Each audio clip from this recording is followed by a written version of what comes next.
Olá, alunos! Esta é a última aula da semana 4 desta disciplina. O tema é medidas elétricas. Ora, poderíamos dar uma aula aqui teórica, né? Mas não, eu acho que nós decidimos que seria melhor uma aula prática, com quem tem experiência, inclusive, né? Por isso estamos aqui com o Cláudio Furukawa, que vai nos explicar uma série de assuntos, né, relacionados a esses. Em particular, a questão da segurança, do cuidado que o professor deve ter ao manipular, ao fazer medidas elétricas, né?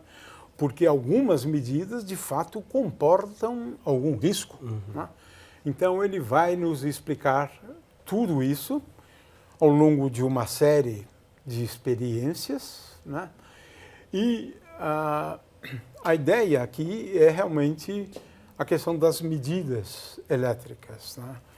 E nós, então, gostaríamos que ele começasse falando do princípio de funcionamento, né, do principal instrumento que ele vai usar aqui hoje, né, que é o multímetro, né? O nome bem indica, né, um multimedidor. Né? Então, ele vai nos falar um pouco sobre isso. Então, ele vai nos explicar, né, como funciona, né, na verdade, dois tipos de galvanômetros. Né? Galvanômetros são aparelhos para medir correntes elétricas pequenas, bem pequenas mesmo, né? De intensidade bem baixa. Né?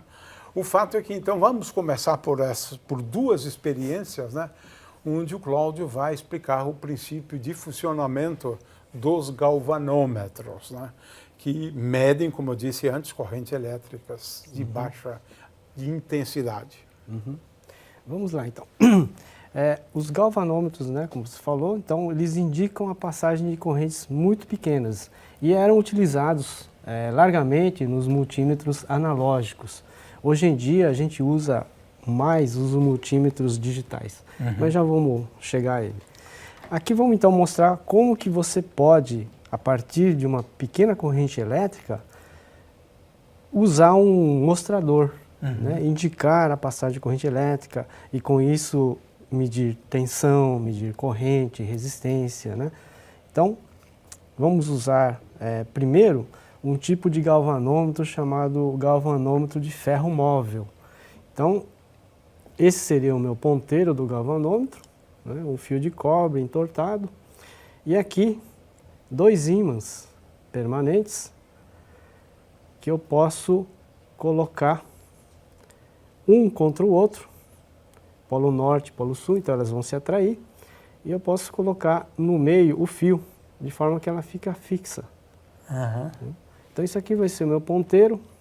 Aqui uma bobina, então é um fio muito comprido, que eu enrolei na mão mesmo, deve ter em torno de 1000 voltas, 1000 espiras. 1000 enrolamentos, hein? 1000 enrolamentos. E aqui os terminais. Né? E aqui a base de madeira, que eu fiz aqui uma ranhura para exatamente colocar o ponteiro. Então vamos montar aqui o dispositivo. Então aqui a bobina, aqui o ponteiro com os dois ímãs. Então vamos encaixar aqui. Então ela pode mexer.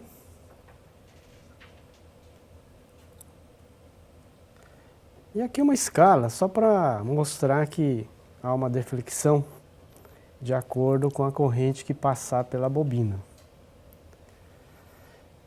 E como fonte de corrente, nós vamos usar aqui duas pilhas pequenas, palito, não é palito, é a média, que nós vamos colocar em série usando esses ímãs permanentes. Então ele é bem prático, porque basta colocar que ela gruda. E aqui eu tenho duas pilhas agora em série, 1,5 volt cada uma, então no total eu vou ter 3 volts, mais dois ímãs, que eu vou colocar nos terminais assim. E assim fica fácil da gente conectar a minha garrinha jacaré.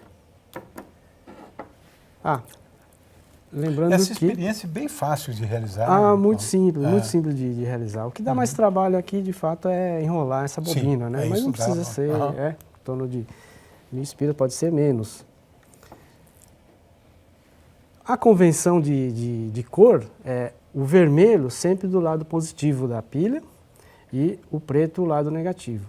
Então, colocando aqui lado positivo, aqui o lado negativo. Então, eu tenho aqui uma tensão de 3 volts. Para eu controlar a corrente... Que é a soma das tensões, né? A soma das duas. tensões, exatamente. Ok. São duas fontes em série, né? Então, tem a soma das tensões. E aqui eu vou usar um potenciômetro, que é para ajustar a resistência em série, né? De forma que eu ajusto a corrente que vai passar ali. Aí você controla a corrente, né? Exatamente, controla a corrente. Então, vou colocar aqui nos terminais. Um deles, direto aqui na bobina. O outro aqui no meu potenciômetro.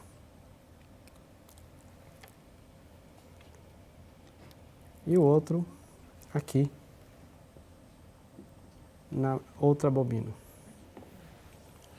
Por enquanto a corrente é nula. Aí, Por enquanto a corrente é nula. Então vamos aumentar a corrente vai aumentar a corrente agora. devagarinho. Olha, então conforme a corrente vai passando, vai aumentando, então o ponteiro vai começando a se defletir. Então eu tenho uma deflexão ali, meio que proporcional à corrente que vai passar. Né? Então aqui eu tenho corrente máxima, então eles chegam no fundo de escala. Né? Se eu quiser fazer o ponteiro ir para o outro lado, então basta trocar aqui. Inverter, né? Inverter. Né? Inverter a polaridade aqui.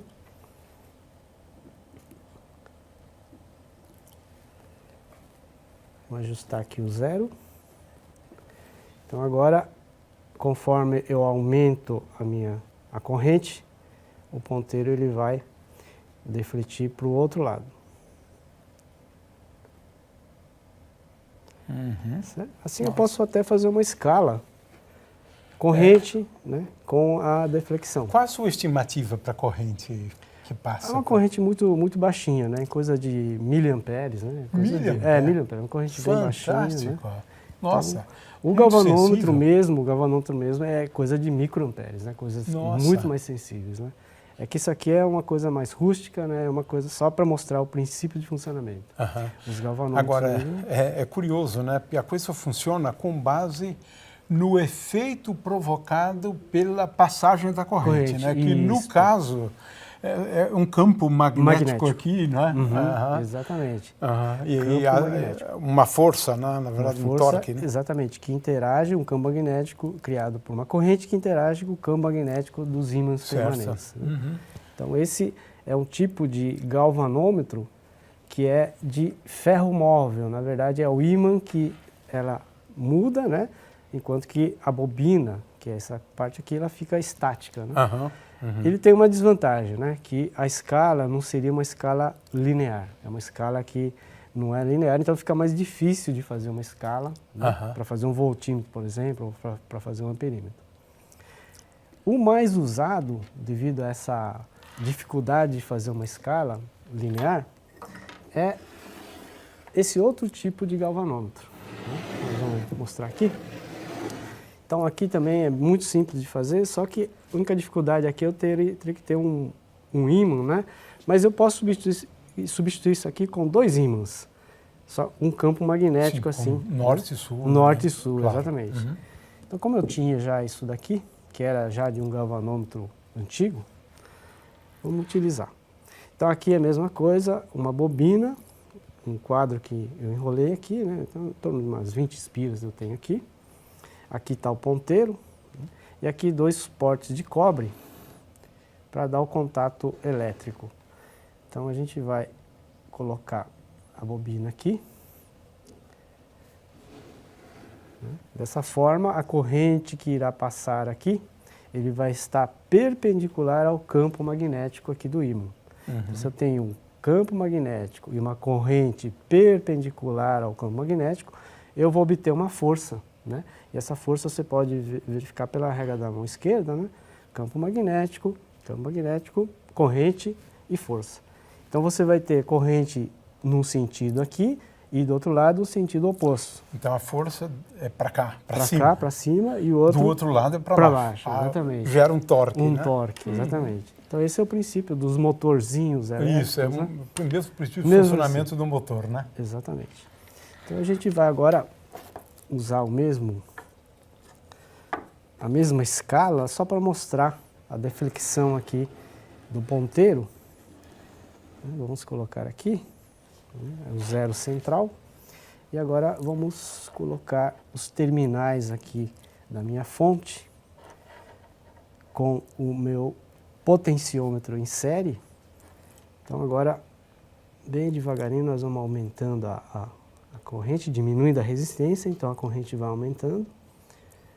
Então vamos bem devagar, porque ele está muito sensível. Você está aumentando a corrente agora, Opa, né? Então está aumentando a corrente aos pouquinhos, né? Então, ops, agora foi demais. Se for demais, ele vira um motor, na verdade, né? Motor. Porque você tem um contrapesozinho Sim. aqui. É isso que é isso. O senão, segredo para ele não virar um motor é esse contrapesozinho. Exatamente, aqui, exatamente. Né? Porque... Para dar um equilíbrio estável, né? Senão ele tomba e não volta mais. Então o centro de gravidade fica embaixo exatamente para dar um equilíbrio Mas eu estou estável. impressionado com a sensibilidade dessa orelha. Qualquer correntinha mínima Nossa. já é suficiente para defletir o ponteiro. Então agora, corrente muito alta, ele já vai lá para o fundo de escala, né? E eu vou diminuindo então a corrente bem devagar, mas mesmo assim é muito difícil de controlar. Então eu teria que ajustar aqui o meu potenciômetro para a corrente, né? Então aqui, para cada torque, você tem uma corrente que é diretamente proporcional. É uma espécie de resistor variável, né? Exatamente. Porque esse é o que existe aí você ajusta a resistência, o que significa que você vai controlar a corrente que vai passar. Sim, não é sim. isso, Cláudio? Exatamente. É interessante. Ô, Cláudio, agora eu estou me dando conta aqui de que o professor pode manipular isso à vontade, né? Sim, sim, Porque sim. as correntes são muito pequenininhas, Muito pequenininhas, né? exato. A diferença de potencial no máximo 3 volts. 3 então volts. aqui não tem risco nenhum esse tipo de Não. experiência. Aqui não Tá tem bom. risco nenhum, né? Muito bom. E aqui eu tenho então a escala mais linear, né? Porque a proporção da corrente, quer dizer, a corrente é diretamente proporcional à força. E com isso você tem uma escala linear. Então é isso, esse é o princípio de funcionamento dos galvanômetros. O problema aqui, né, Cláudio, é a questão de calibrar, né? Sim, como calibrar. você mencionou, né? Porque aqui ele só, desse jeito como está, você só determina que está passando uma corrente, que a intensidade da corrente aumenta, né? Quando você reduz a resistência, né? E assim por diante, Exatamente. né? Mas o ideal realmente seria uma escala, né? Mas é muito difícil porque você falou que o efeito não é linear, né? Porque é mais fácil se for linear, né? Nesse caso é linear. Nesse caso é linear. Nesse Bom, caso, então, o outro aqui não é linear. Em princípio, tá. Esse aqui é linear, então é fácil. Exatamente. Okay. Agora, por exemplo, se eu quiser montar um voltímetro, que é um medidor de tensão, então o que eu preciso fazer, né? Eu tenho que fazer com que a corrente que passe aqui seja o mínimo necessário para ele chegar no fundo de escala. Tá? Então o que eu preciso fazer? Um divisor de tensão, quer dizer, eu preciso colocar uma resistência em série de forma que a corrente aqui não extrapole. Então, se a tensão for mais alta, se eu quero medir alguma coisa de tensão mais alta, bom, então eu tenho que trocar o valor da resistência. E isso é feito por meio da chave seletora. Então, quando eu tenho um voltímetro, eu tenho várias faixas de tensão. 2 volts, 20 volts, 200 volts. Para cada faixa de tensão, eu coloco, então, uma resistência em série para exatamente fazer com que a corrente não extrapole o fundo de escala. Aí funciona como um divisor de tensões. Divisor de tensão, Okay. exatamente. E no caso do amperímetro, eu quero que a corrente que passe por ele também não extrapole o fundo de escala. Então, se eu tiver uma corrente muito alta, eu preciso desviar a maior parte da corrente por meio de um resistor também. Então, nesse caso, eu coloco um resistor em paralelo. Ah, tá. Tá? Então, uma parte passa por aqui, a outra parte, a grande parte, passa pelo resistor. Então vamos ao multímetro agora, né? Ao multímetro. Ok. Então, esse daqui é um multímetro analógico, né? E esse seria um multímetro digital, né? Mas esse aí perde a graça, né, Cláudio? Sim, esse então tem tudo quanto é. Então, na próxima parte, então, vou mostrar os usos do multímetro digital. Ok.